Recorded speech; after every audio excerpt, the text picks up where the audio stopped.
Well, I mean, for example, I remember one of the early trials I was in. I was cross-examining an expert witness, and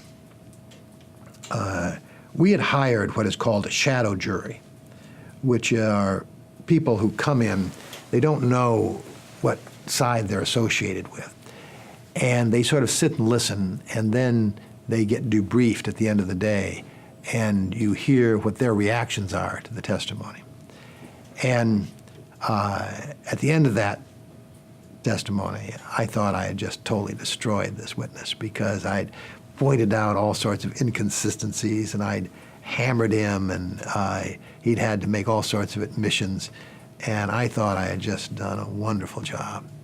And we then interviewed the shadow jury, and they were saying, well, you know, up until now, we've really liked Mr. Boyes, and he seemed like such a nice man, but he was so mean, you know, to Professor McGovern. He would just, he was raising his voice, and yes, Professor McGovern made some mistakes, but they were just everybody makes mistakes, and Mr. Boyes was so mean to him. And that taught me that you've got to be sure you've got the jury with you before you really hammer a witness. And you've got to be sure that you are making the jury understand the importance of the point so that they don't think that you're just sort of picking at a lot of little innocent mistakes.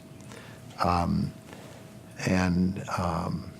then when we interviewed the actual jury after the trial, which we'd won, the jury, I would ask them, well, was there any time when you were confused or you thought we weren't coming across well?